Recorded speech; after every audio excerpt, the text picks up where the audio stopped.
give you a little preface, give people time to get on if anybody's going to jump on. But in case the title of the video didn't give it away, top 10 games we're going to play with our families during the holidays. And yeah, so anyways, we're going to try to do a couple more of these every once in a while just to see if anybody cares, see if anybody's interested. I know Mike's going to be doing one of his own. I don't know if Spencer or Bob will. Dan probably won't because he doesn't like doing stuff with his phone. I get it. I do everything with my phone, so it's only ever me. But yeah, man, I'm going to just pop on my iPad real quick, check out Discord, make sure there's nothing important there going on. It looks like one person's on. And yeah, just another minute or two. And let's see if I can find a... There we go. I hate the thumbnail thing when it's like, oh, hey, do a thumbnail for your... I'm like, I don't know what the hell to do. It's so stupid. So stupid. All right, give it another minute. I need to refresh the background behind me. I mean, these are just games on my shelf. Yeah, the notorious Great Wall is still there. It's still there. I need to play it at 3 players before I give it away or sell it or trade it or something. But not spoiler alert. It's not on the list. Actually, none of these games are on the list, even though a bunch of them could be. And I'll have some honorable mentions that are just kind of like, well, duh.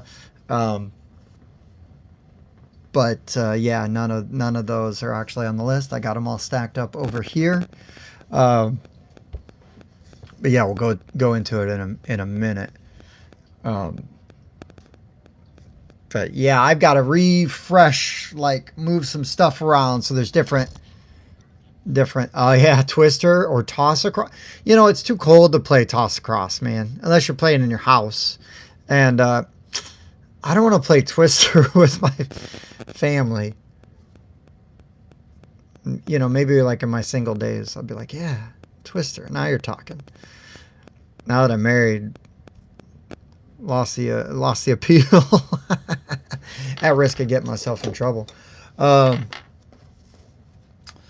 right, it's 8 o'clock. So hey guys, I'm Tim, and this is Board Game Rundown, Basement Edition. Yeah, and that being said, Basement Edition. My children might pop up. You might hear them stomping around upstairs. My wife may yell down at me, you know, because she needs something. I doubt it. She knows I'm filming. But the kids, they are wild cards. You never know what's going to happen.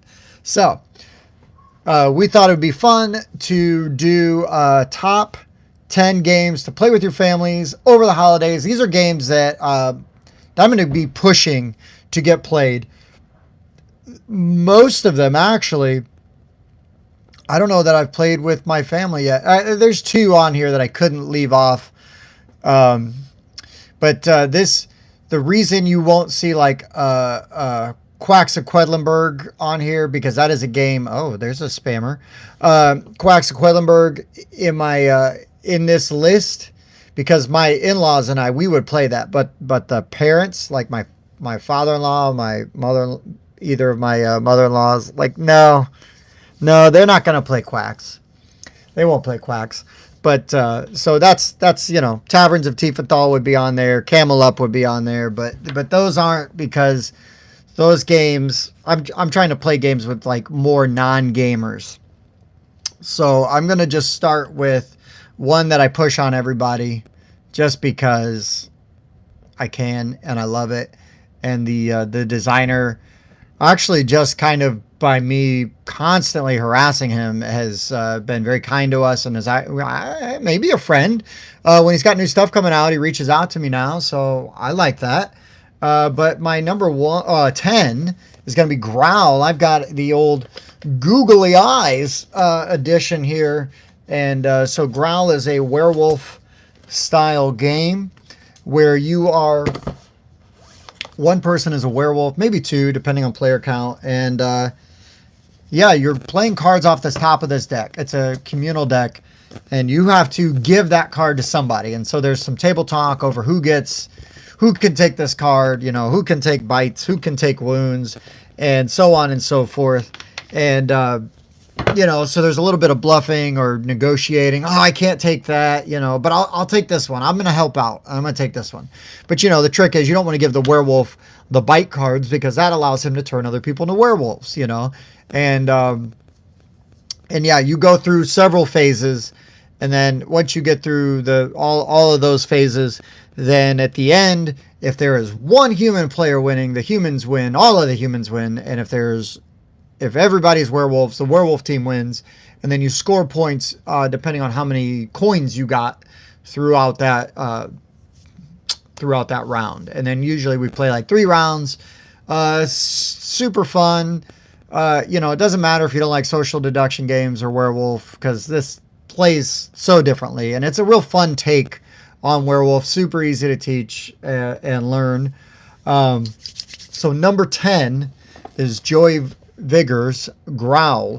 You can find this like in big box stores now, but it's Stranger Things Attack of the Mind Flayer.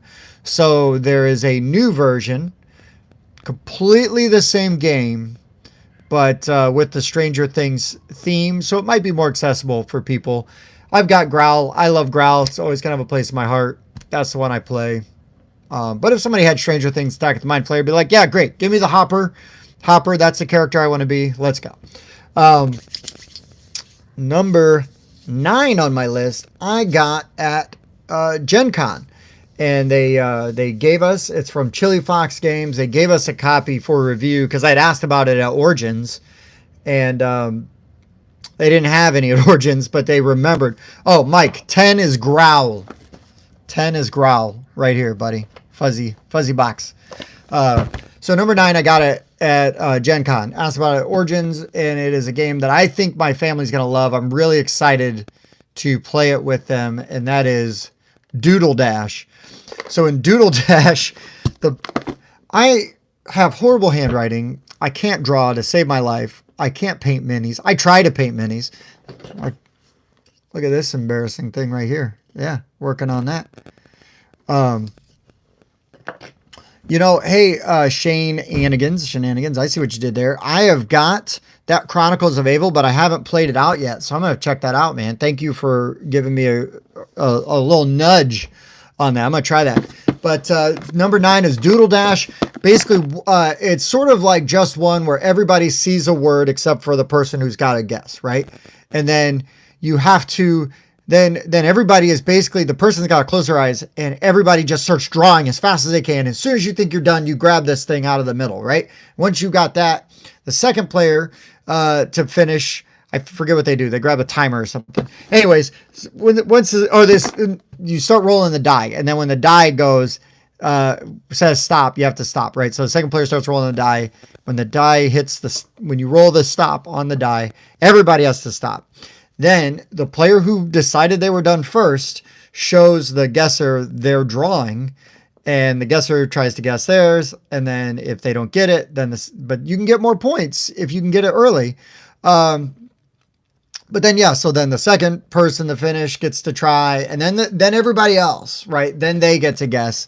And so sometimes if they don't guess off of the first two, it's not bad to be in that big group because you're still potentially going to score points. And there's a lot more terrible drawings for everybody to go off of. But yeah, I thought Doodle Dash was a lot of fun. I'm really excited to play with my family because I think they'll love it. Like when I saw it demoed at Gen Con, like the guy gave us like a 3-minute, elevator pitch. And I was just like, holy crap, that sounds amazing. Like for my family, this would be a home run, 100%. My number 8, Mike, do not give me a hard time about this. We actually also played at Origins. I thought it was fine, but my family will really like this game. I traded for it, and it is Galapagos. So, because the one time we played this game, we have this crazy story from it because people are wearing bulletproof vests or steel plates in their chest and bullets are bouncing off and killing other people. But in Galapagos, you're basically all on an island and you are trying to build this raft before you run out of food. And everybody is on the same team and cooperating until you run out of food. And only so many people can fit on this raft. And so then once you start running low on food, you might vote to eat somebody. Might happen. And so then you got to get on the raft, be one of the people voted to be on the raft safely at the end. And yeah, that's it. Oh, hey, Sparkle Kitty. Yeah, Sparkle Kitty's a ton of fun, though. Don't hate on Sparkle Kitty.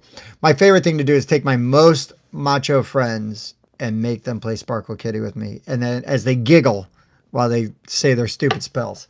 It's hilarious. So my number 7 is Galapagos. My number 8 is probably like, I just got this and I have only played my copy once, but I love playing this at my sister's house, and it is Time's Up Title Recall. This is the 21st anniversary edition. And this game, you're playing through the same stack of cards. Like the first time, you can give all kinds of clues to try to get through as many of the cards in your stack as possible. And then the second time through, you can only use like one word or something like that. And then the last time through, it's only charades.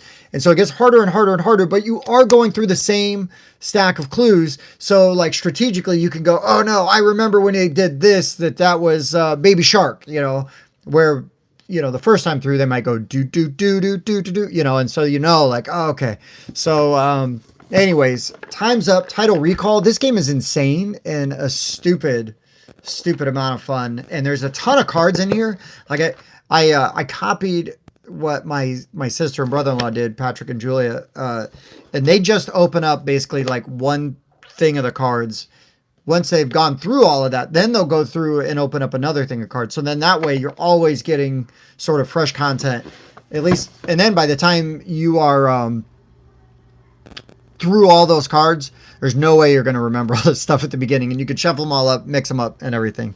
But man, Time's Up Title Recall is one of my favorite party games of that style. I just love it. Now I've got to move some stuff because this was the biggest box and I didn't want to put it on top. But so my 1, 2, 3, 4. Wow. So let's see. 10, 9, 7, 6. My number 5, Telestrations. Telestrations is so much fun. Again, the laughter comes from not being a good artist. And in this, you're given a word and you're going to draw it in your book, and then you flip the page, pass it. Or actually, you don't flip the page. The person that you pass it to is going to look at your drawing and write down what they think it is. And then they're going to pass it, and the next person is going to look at what they guessed, what they wrote down, try to draw that, and then pass it around. So then when it gets back to you, if it is actually what it is supposed to be, hooray, you win. But that rarely ever happens, and it is so much more fun to dramatically read through all of the so very wrong answers and look at the drawings. Telestrations has no right to be as good and as fun as it is. And, if you've got an adult group, the After Dark version is amazing. Not for everybody, but holy cow. Watching adults blush as they try to work through how to draw some of those things is so good. So good. Man, do I only have 5 left already? This is going fast. I need to slow down maybe. So let's see. 1, 2, 3, 4, 5. Yeah. 2, 3, 4, 5. Good Lord. Okay. I'm going to jump on an old favorite. And, oh yeah, you're right, Robert. It is funny when you see it go wrong and then somebody else somehow brings it all the way back. It's like, I don't know how that happened. I don't expect that to ever happen again, but it's so good. Oh, okay. So really almost any Grandpa Beck's game could be on this list, but I'm going to go with the house favorite. And I have worn out copies of this game, and that is Skull King, or Scheming and Skull King as it used to be called. But this is the game, the original game, and it's got a couple of the expansions in there that they did. And the expansions are fine, but man, that original game is just dynamite, man. It is so good. It basically plays like Euchre, except it's pirate themed. You're calling your bids. You know, Euchre is spades. You're calling your bids, and you're gonna get points based on what's up, Andrew. I know you. Come on, Andrew. You know you want to do this show, yeah, you're basically calling how many tricks you're gonna take. You're gonna bid on how many tricks you're gonna take, and if you can nail it, boom. And if you, no Euchre, Andrew. This is Skull King. This is much better than Euchre. Much better than Euchre. I don't know what wizard is. Skull King. Skull King. It's amazing. It's fantastic. And it's so much fun. Again, my family, I have people, I have people that would never touch a board game. They have gone on and bought Skull King online, ordered it before we were even done playing it. They had so much fun. I love Skull King. Never go wrong. I'm going to go with now a game that hit our group hard and kind of out of nowhere because it's from the op, and the op can get dismissed. Even though I love a bunch of the op games, like the Infection Outpost 31, The Thing, they got the reprint for that. They've got like Thanos Rising and Death Eaters Rising, and there's a new one for the Avatar: The Last Airbender coming out that I'm hoping we get a copy of, but we'll see what happens. Man, they've got one called Dark Side Rising that I really want to play. It's a Star Wars version, but super hard to get. But anyways, Blank Slate. Holy cow. This hit our group like a ton of bricks. And in Blank Slate, you don't need the right answer.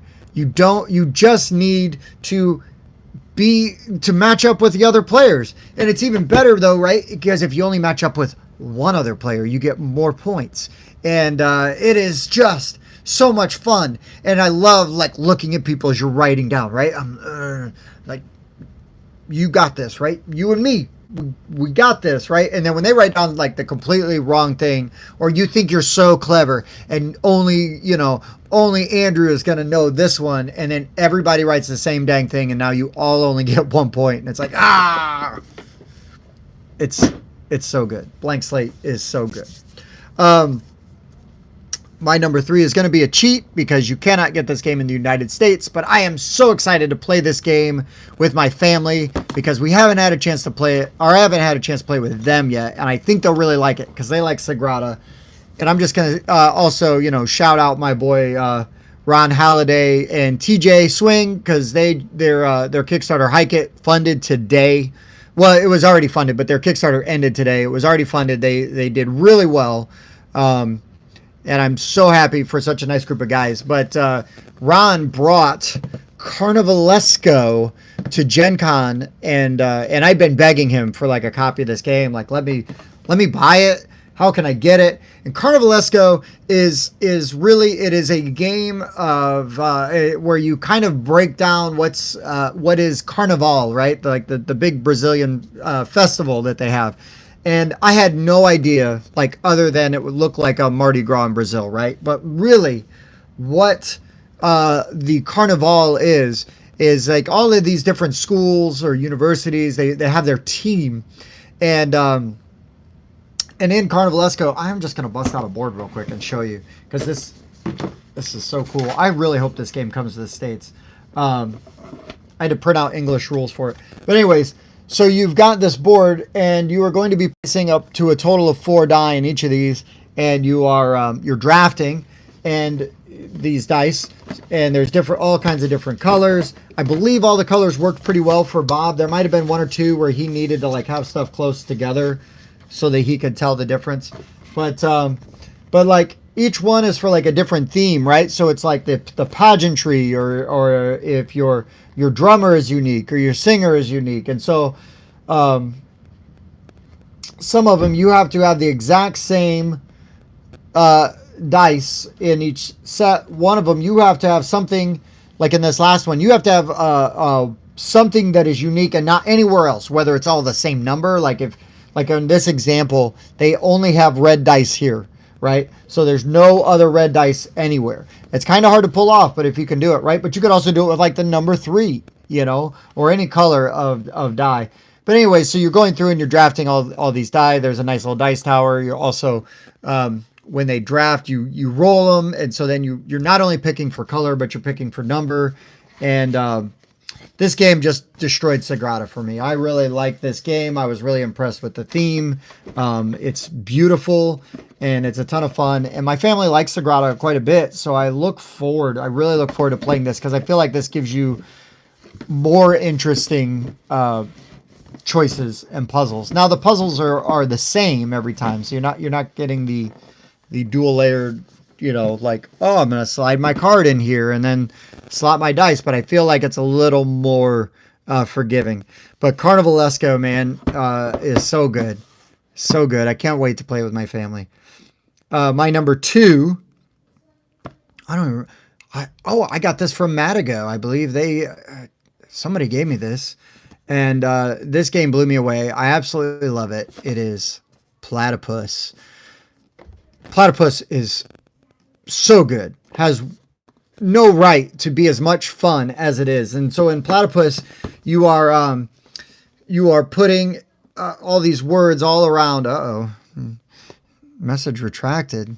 You're putting all these cards which have words on them all around, and you are trying to get people to guess a certain word. And so you are trying to you're getting one person. Everybody else is playing cards from their hand that are clues, right? So the words, they might be like the examples they use are kitty litter and ostrich and diapers and platypus.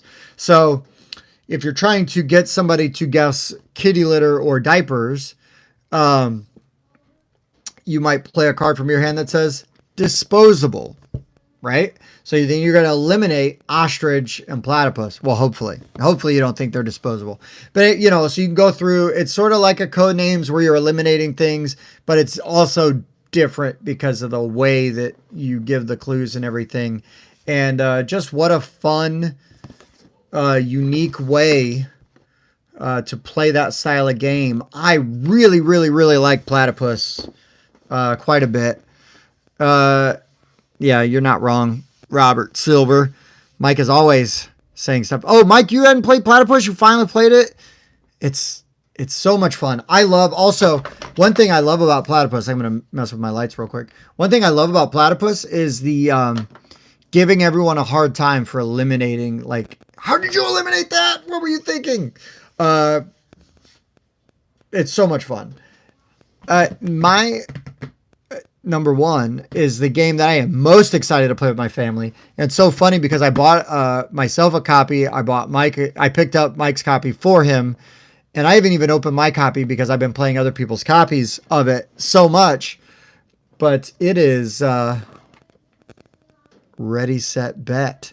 Holy smokes. This is like top 5 game of the year for me. Ready, Set, Bet is so insane, crazy fun. I can't, just one is fine. It's an honorable mention. It's kind of played out in my house because we've done it so much, so I want you more, just some different games, to mess around with and get people engaged. But Ready, Set, Bet. This game is dirt cheap to buy. You can use the app, but you don't have to. You can have somebody running the game for you and you play. While everybody plays. But in Ready, Set, Bet, it is a real-time betting game, as there's a track for the horses. Okay, so if you use the app, what'll be on the screen. But if you're not using the app, somebody is rolling dice, and then the number rolled tells you what horse moves. If the same the same number gets rolled, back to back, that horse might get a bonus movement all of them, I believe, but 7 gets a bonus movement. So then as they're moving down the track, there's another board that is just where everybody's betting. And so you've got numbered chips, which is the value of your bet. And you go through and you are running through, you're trying to bet. Only one betting chip can be placed on a spot. So you're also trying to beat your friends there, right? Because if if they take that good spot and it's really obvious that horse is going to win. And the other cool thing that they do is they have, and it's just like real horse race betting, where they have ready, place, or win, place, and show, right? So win, first place. Place is first or second place, and then show is if you finish anywhere in the top 3, right? So you can bet, if you're not like super sure that, you know, the number 10 horse is going to win, but he's like doing pretty good, you could always bet in the show column. And while you won't get as big a payout, there's definitely not as big a negative, because that's the other thing is first you go through, collect everybody's winnings, and then you go through and collect all the negatives from all the wrong bets. And they've also got you run 3 races, and so after the first race, everybody gets sort of like an asymmetric power or an extra ability. You know, maybe it's an extra betting chip, maybe it's a bonus for like snake eyes or boxcars roll, different things like that. And then also there are like, I forget exactly what they call it, but there's like unique bets, right? So, come on, Mike, help me out. Mike, what's the name of the, like prop bets? Prop bets is what it is, you know? So like maybe all the red horses finish ahead of the blue horses, or something like that, right? And there's some other extra bets as well. But man, Ready Set Bet, John D. Clare from AEG Games.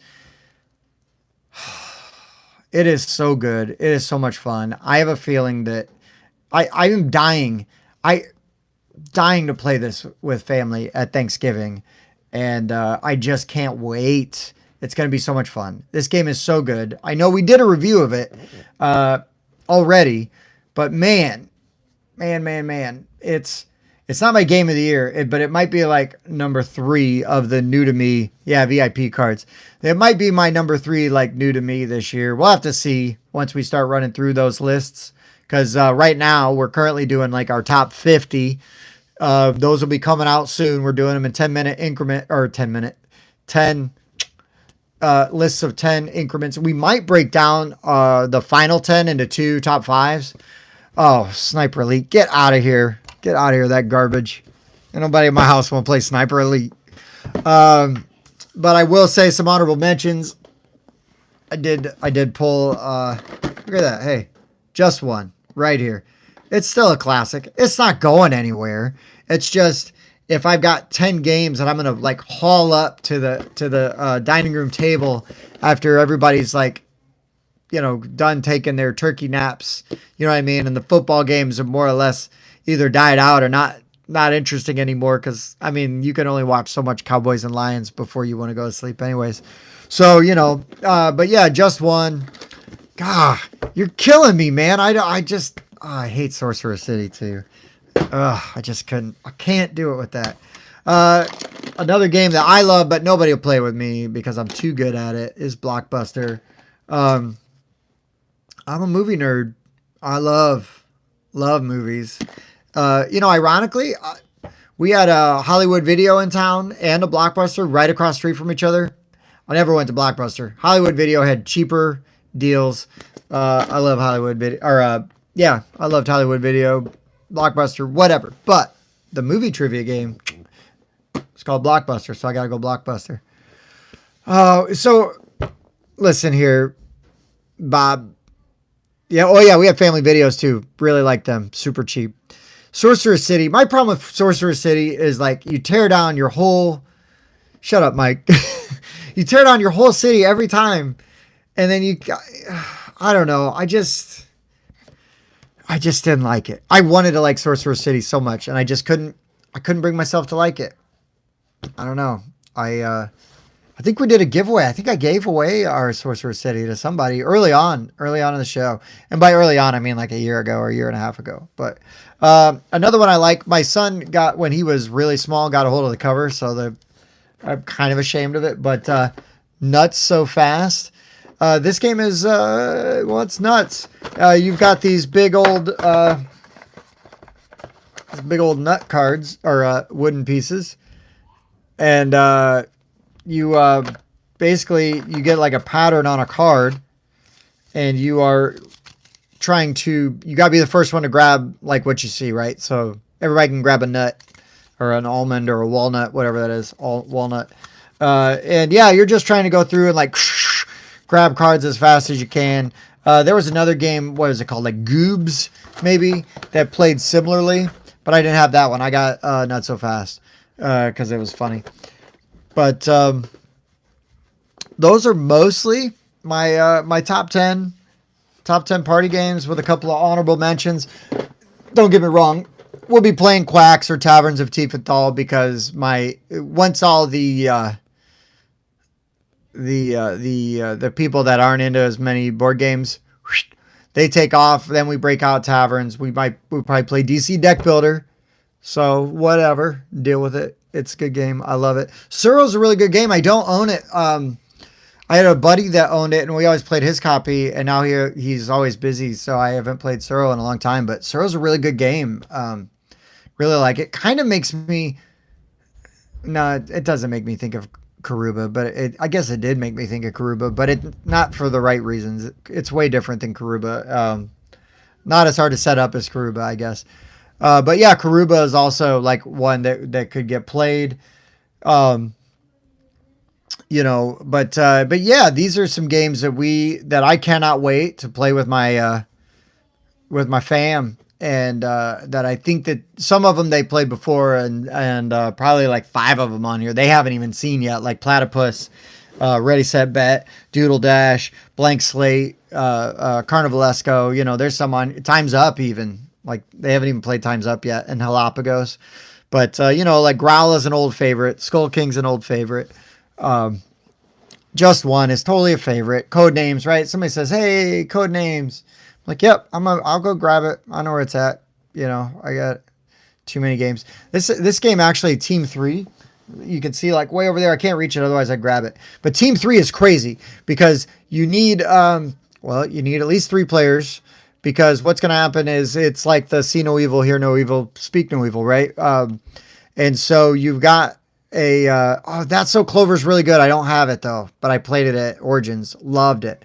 But in Team 3, one person can see the card that's got the pattern of blocks that you have to build, but they can't speak, right? And then the other person, so the person can see, but they can't speak, and then the person that's actually has to build the thing, has to try, and then somebody can talk, and so they're trying to tell you like, oh, this goes like the, you've got to grab the L-shaped one, and these are like Tetris style, the one that's like a plus, you put it up and over, and so like somebody is blindly like trying to put it all together, and then you see if you can get it all together. It's chaos. It's tons of fun. I do have this dumb thing. Let me show you this. This is basically just Liar's Dice, right? They call it Pirate's Dice. Somebody got this for me like at a yard sale or something, and it's stupid fun. My kids love it. Like, we'll play, like the kids will play this. My kids will play Happy Salmon. Don't fool yourself. If I could talk them into it, I don't know if they would, but if I could talk them into it, we play Dungeon Fighter. That's a game that like just filled on Kickstarter. It's a reprint of the original version. But man, if I can get them to play, maybe after if it drinks, they might feel like playing some Dungeon Fighter. But there's a ton of really good games that are like slightly heavier than what I brought out. Gizmos is one that my family loves. We play a ton of. I still really like Machikoro. I like Machikoro more than Space Base. I don't know why. I know that's an unpopular opinion, but I guess you could chalk that up with like Lords of Waterdeep versus Champions of Midgard. Like, are kind of the same game, but they're not. But yeah, I like Machikoro quite a bit still. I don't want to play it every day, but if somebody wanted to play it, a really tough and good game. Another one from the Op. Unfortunately, Bob can't play it, but Hues and Cues, and it is basically like just a board that is a grid of colors, right? And it looks like when you are picking a color, like in your computer, when you're like customizing a character and you like slide that piece down, like, oh, I need a more red, no, a little more green up here, you know. And anyways, somebody's going to give you like they see colors, you know, they got a thing it tells them what color and it tells them where in the grid, right? It's lettered off. And then you are just going to be like, avocado. And then everybody's going to basically try to place their little thing around the squares that they think are going to be close. And if you can get your thing, you get it covers like 4 of them, I think. So you get there's a little bit of like wiggle room, you know, like kind of in this general area. So if you can get close, and that game is tough. That game is really tough. Yeah, Canvas is really good. I didn't love it, but man, that is a great like accessible family weight game, and also with like such a unique twist that will really pull in people that aren't like super hardcore gamers. And I think it's got very very wide appeal. Uh, just didn't do anything for me, but I get it, right? I would never be like, why do you like that game? It's terrible. It's like Foundations of Rome. I will never criticize the other guys for loving that game. I just don't like it. I get it. It's a great game. It looks great. It's, you know, plays really well. Very easy to teach. I just don't like playing it. But and Canvas is sort of like that, but I don't come down on it near as hard because it's not a $200 investment. Oh, Crokinole. Yeah, I'm bringing out my Crokinole board. My father-in-law made me one. It's not the prettiest thing in the world, but it is a Crokinole board. And but yeah, he made me one in his workshop for my birthday, and we'll play some Crokinole again, right? I'll get the kids to play some Happy Salmon. We'll play some Crokinole together. It's gonna be a good time. Crokinole's really good. Yeah, my board's all the way over there, and it's way too big. What am I going out to my game store? Getting a Crokinole? My local game store doesn't sell Crokinole board. I gotta go out. You gotta go online to get like Mayday Games to get a Crokinole board. They got the pretty ones, right? There was one, I was at a convention, and somebody had this Lord of the Rings Crokinole board, and so like the inside of it was like the ring, and it had like this really nice gold, like shiny, like the way it was painted, like the way the ring looked and everything, like it had this real nice gloss to it. That board had to have been $500 at least, but it looked fantastic. And yeah, listen, everybody loves Happy Salmon. Don't let them fool you. Don't let them fool you. They have fun. We're laughing. Everybody's laughing while we're playing. Happy Salmon's good. There's some games I have. My sister gave me a copy of Junk Orbit. I still need to play that with my sister, or with my sister. My sister gave it to me. I need to play with my daughter because I think she'd really like it. But I haven't played Junk Orbit yet. I really want to play Junk Art. Don't have it. But I'm a snob. And I want the wood version and not the plastic version, just like Flick 'em Up. I've got wood version Flick 'em Up. So I really want to get Junk Art and play that. That's another like kind of party game. I guess I shouldn't call it a party game, but you know, kind of like along the lines of like Meeple Circus and things like that. Meeple Circus, another good one. I got to play like a jumbo version of that at a small convention one time, and super fun. You know, good time. All of these games, right, are group dependent. You know, too, right? Because you need to have sort of that lighthearted, fun atmosphere for these kind of games, and so again, that sort of colored the reason, you know, the logic behind the ones that I picked. But yeah, man, well, you guys got any other go-tos? Hopefully you're going to get together with some friends, family, whatever, throughout the holidays, have a good time, you know, some good fellowship. But I would love to hear, you know, some of your go-tos. Also, what am I missing? You know, what did you agree with? What game did I mention that's terrible? You hate it. That's totally fine. I get it too. But yeah, and should I keep doing these kind of videos? I like doing them. I don't mind. It's easy for me. I just, you know, bop downstairs for a little bit and say, hey, I'm going to be down here doing this stupid thing. So I need more lists that are okay to kind of like fly solo. I was going to try to do the top 5 games I'd save if my house was on fire, but Mike really wants to do that in studio with like the big with the full panel and everything. Totally respect that. And I think that's a good idea, because then he came up with this idea and I'm like, that's better for this kind of format. And we can all just kind of bang one out, if we felt like it. But yeah, I would love, as always, guys, love to hear your thoughts and your opinions. We are so stinking close to 2,000 subs. It's crazy. When we were filming on Sunday. We were filming the first of our top 50, right? 50 through 41.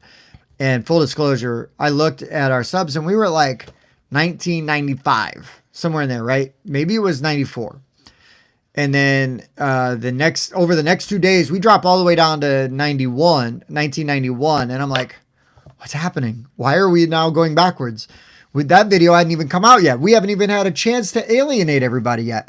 And then today, I think it's back up to like 1996. So we want to give away. I think what I might do is I might just like take a picture of a stack of games on Discord, put it on Discord, and just be like, hey man, pick something, somebody get something, but give away some stuff, do some fun stuff. I kind of I've got a fun idea. I just don't know when we're going to put it in and how we're going to implement it. But yeah, by the end of the year, we're going to do a top 10 new to us games, right? Because obviously,